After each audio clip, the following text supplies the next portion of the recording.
What's up, everybody? Today on Sports Talk Extra, we're talking about the Raiders. All right, how did it make you feel? Were you like me? Did you watch Prime Time? All right, did you watch Berman all the time? And how did you feel about him when he was talking about your Raiders? You know, I mean, that dude just knew how to get a fan base excited. Now, for me, as you can see, we're Lions fans. I got Lions stuff in the back. We got the Hutch jersey. This is our second channel. We have another channel called Sports Talk Detroit that we absolutely love doing. We're not shy about that, but we love the NFL, so we wanted to talk about it more. I know Berman, for us, it was, those tricky Lions. And I liked it, but I always kind of hated it because basically it was like the Lions suck. And they're tricky, though, so you never know. They might get you. No, but the Raiders. That was so cool, man. All right, this is not what we're talking about. We're not here to talk about NFL primetime. What we are here to talk about is two rookies that are absolutely turning heads, two rookies that are skyrocketing up the depth chart, and they are ready and looking like they are going to be players who will honestly help you this season. Pretty likely. And those guys are DJ Glaze, all right, and Dylan Laube. Dylan Laube, he's out of New Hampshire. He's a running back. Let's talk about these two guys and just spend a couple minutes talking about what you can expect to get out of them. We know what you get out of your first two picks, right? We get that. Brock Bowers, he's going to make an impact. Is he a tight end? Is he a wide receiver? Who cares? Dude's going to catch footballs, and he's going to be a great football player for you. Enjoy that talent. There may not be. Day one, when he steps on the field, he may be the most talented tight end in the NFL. Just know that, all right? It's really exciting. Jackson Powers-Johnson was my favorite offensive lineman in this draft.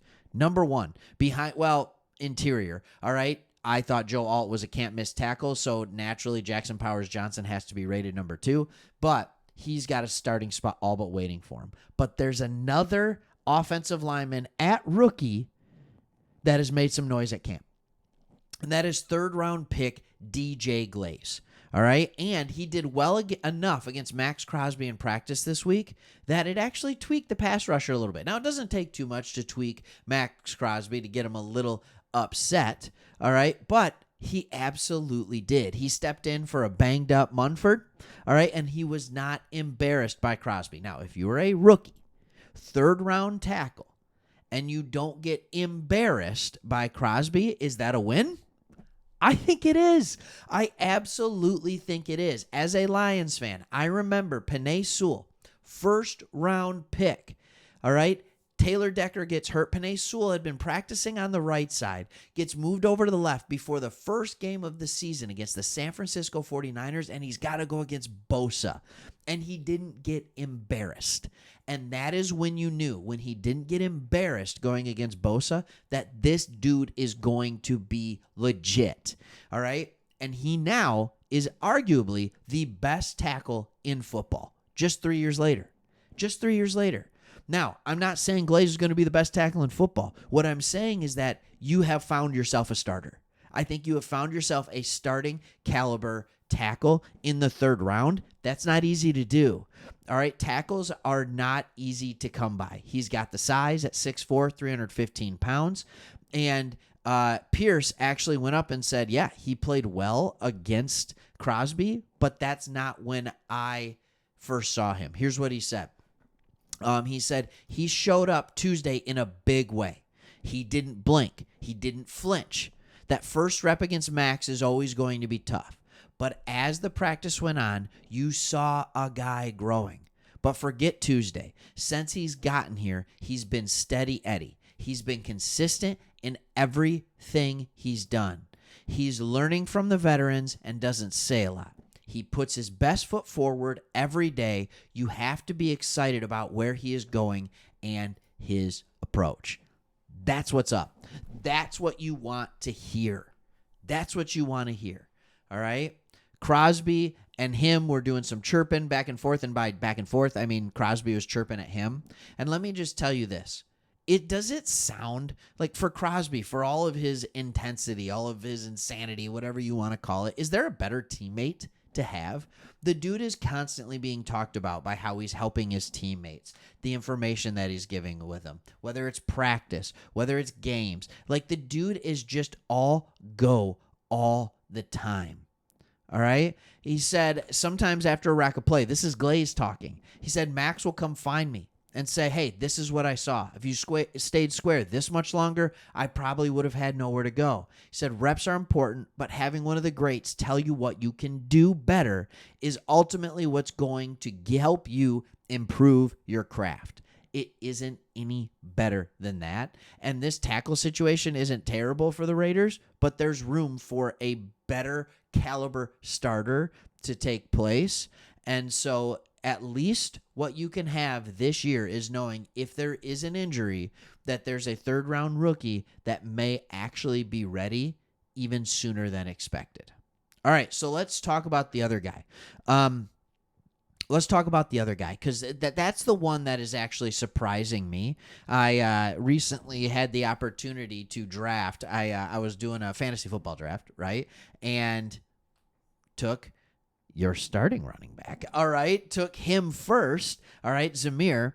And then I actually, later in the draft, like with one of my last picks, selected Dylan Laube because I thought maybe he would get some extra run. I don't necessarily see that out of him.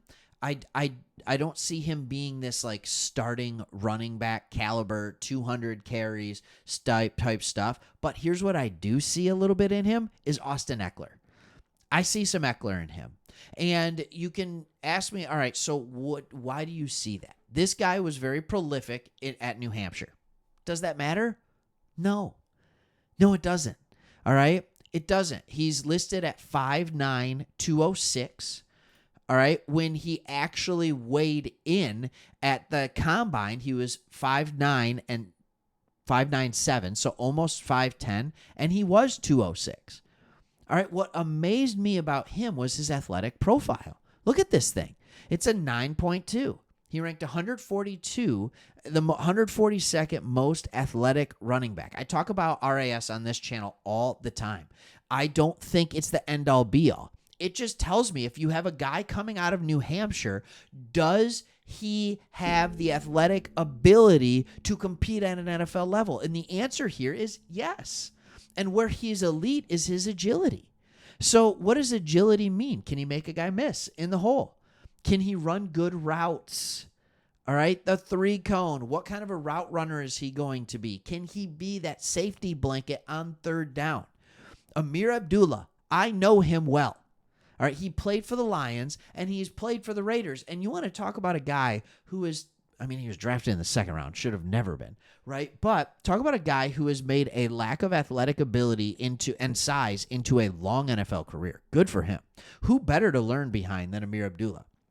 Amir Abdullah, what I always say, is famous for trying to run too fast, faster than he can, and then falling. He did that a lot in Detroit. He's gotten better now. But he's found a way to stick around, and before he was missing practice reps, all right, because I believe he's had a camp injury here. Even before that happened, all right, Laube was already getting work on third downs. Expect him to be a third down type back. Amir Abdullah had 34 touches last year as an occasional third down back. Dylan could do the exact same thing this year. He could replace Abdullah in that. Now, they brought in Alexander Mattison, who can do some catching out of the backfield, but at the same time, Alexander Mattison is a veteran running back that could fall off a cliff at any moment, and some wonder if he did last year. Some wonder, all right, because when he was asked to go from just a backup role, like sharing the load, while Delvin Cook in Minnesota took the bulk of the carries, and he looked good kind of in that helping a running back role. I think that's the role he'll have here behind Zamir White, or even like a 50-50 thing. There's still room for Dylan to help in that. And Madison won't be here forever. I'm telling you, even if it's just a small role this year, there is a spot in the future for a third down back like this. There is. All right. Pierce said this as well. He said, it's wide open everywhere. Talking about the running backs room. It's competition, and I know it's kind of cliche, but it's true. Zamir's gotten better as far as catching the ball out of the backfield and blitz pickup. There are some rookies out there that we see flashing. He's talking about Laube. He is. And one of the things that they're saying he's good at right now is catching the ball out of the backfield and pass protection. The two most important things for a third down back to do, and something that usually is hard for rookies. He's already doing it well. Pierce also had this to say about him.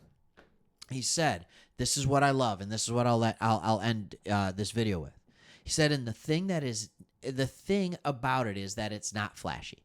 If you don't watch practice closely, talking about Dylan, you might miss him. But if you really watch the body of work, you will see a rookie that is consistent. And that's hard to do at this age. They usually get a little tired by now. They've been training since January, but he's making the most out of his opportunity. He's not getting tired. He's only getting better." Two players selected, not in the first 2 rounds, that are making noise. That's what you want to see, because that's the sign of good draft, and hopefully all sites are pointing to them helping this team this year. All right, thanks for watching. See you on the next one. The Raiders.